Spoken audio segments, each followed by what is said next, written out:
जेव्हा तुम्ही काही काम करत असता किंवा आपल्या भावंडांसोबत खेळत असता किंवा दुसरं काही जसं फुगा फुगवताना तुमच्या लक्षात येईल की तुम्हाला शक्तीची किंवा ऊर्जेची गरज असते आणि तुम्ही जर पोटभर व्यवस्थित खाल्लं असेल तर तुम्ही दंगामस्ती करायला अगदी तयार असता, हो ना? पण एखाद्या दिवशी जर व्यवस्थित नाही जेवलं तर तुम्हाला थकल्यासारखं वाटतं आणि हे सगळं नाही करावं असं वाटत. मग आपल्या शरीरातल्या या ऊर्जेची जाणीव ही अन्नातून येते. मग आपण जे अन्न खातो त्यात सुद्धा शक्ती, ऊर्जा असते का? हो, असतेच. अन्नामध्ये ऊर्जा ही साठवलेली असते. आता अजून एक उदाहरण सांगते. तुम्ही रस्त्यावरून येणाऱ्या जाणाऱ्या गाड्या बघितल्या असतील.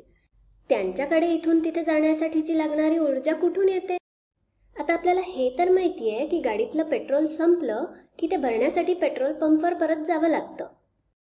मग याचाच अर्थ गाडीला लागणारी ऊर्जा ही पेट्रोलपासून येते का? हो, अगदी बरोबर. जशी अन्नामध्ये ऊर्जा साठलेली असते तशीच इंधनामध्ये सुद्धा असते. जेव्हा आपण गाडीमध्ये इंधन भरतो ते इंधन जळतं आणि त्यातून येणाऱ्या ऊर्जेवर गाडी चालत असते. आता ही विजेरी किंवा टॉर्चचं उदाहरण घेऊया. याला प्रकाशित करण्याची ऊर्जा कुठून येते? जरा विचार करा. मला खात्री आहे की तुम्ही हे असे बॅटरी किंवा सेल्स नक्की बघितले असतील आणि हे त्या विजेरीमध्ये टाकल्यावर उजेड येतो.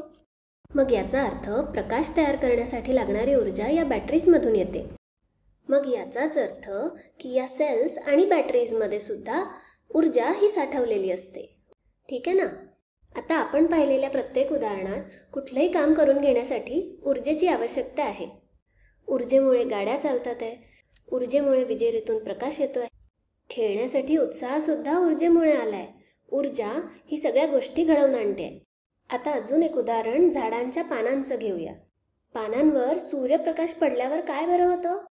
आता आपल्याला माहिती आहे की सूर्यप्रकाशात वनस्पती स्वतःचं अन्न स्वतः बनवतात आणि याला प्रकाश संश्लेषण किंवा फोटोसिंथेसिस असं म्हणतात. आता ही अन्न तयार करण्याची ऊर्जा कुठून येते? तर ती येते सूर्यप्रकाशातून. म्हणजे सूर्यप्रकाशात सुद्धा ऊर्जा आहे. इथेही ऊर्जेमुळे गोष्टी घडून येतात आहे. चला तर एक शेवटचं उदाहरण बघूया. इथे मी एक स्प्रिंग आणली आहे आणि आता आपण काय करूया, त्या स्प्रिंगला दाबून धरूया. आणि मग आता काय करायचं, मी एक चेंडू आणला आणि तो चेंडू या स्प्रिंगसमोर ठेवून दिला. आता जर का ही दाबून धरलेली स्प्रिंग मी सोडून दिली तर काय बरं होईल? जरा विचार करा आणि अंदाज लावा.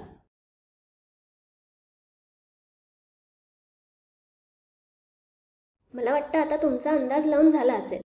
ही दाबलेली स्प्रिंग सोडल्यानंतर ती परत आपल्या पूर्वस्थितीत येईल.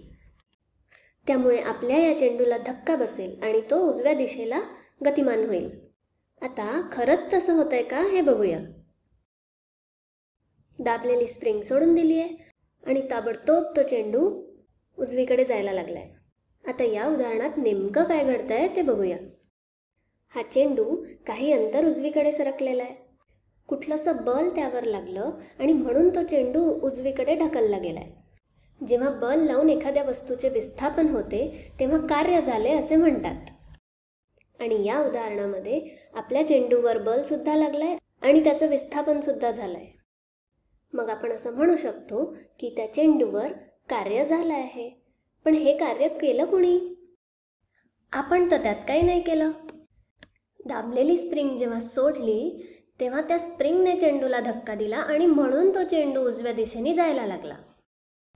याचाच अर्थ की स्प्रिंगने काही कार्य केलंय. पण स्प्रिंगसारखी वस्तू कार्य कशी काय करू शकते? पण आपणच नाही का सुरुवातीला ती स्प्रिंग दाबली होती आणि नंतर जेव्हा ती सोडली तेव्हा त्या स्प्रिंगने चेंडूवर कार्य केलं. याचा अर्थ असा की जेव्हा आपण सुरुवातीला ती स्प्रिंग दाबली आपण तिच्यात ऊर्जा साठवली आणि मग ती स्प्रिंग सोडल्यावर या साठवलेल्या ऊर्जेने त्या चेंडूवर कार्य केलं. ही स्प्रिंगमध्ये साठवलेली ऊर्जा आधीच्या उदाहरणांसारखीच आहे. जसं अन्नातली साठवलेली ऊर्जा आपल्याला कामं करायला शक्ती देते, पेट्रोल किंवा डिझेलची ऊर्जा गाडीच्या हालचालीसाठी मदत करते, अगदी तसंच दाबलेल्या स्प्रिंगमध्ये साठलेली ऊर्जा ही चेंडूला धक्का मारण्यासाठी कामी आली आणि म्हणून तो उजवीकडे सरकला. म्हणजेच त्या साठलेल्या ऊर्जेनी चेंडूवर कार्य केलं. तर ऊर्जा असली की गोष्टी घडतात. आणि म्हणून मग आपण असं म्हणू शकतो की कार्य करण्याच्या क्षमतेला ऊर्जा म्हणतात.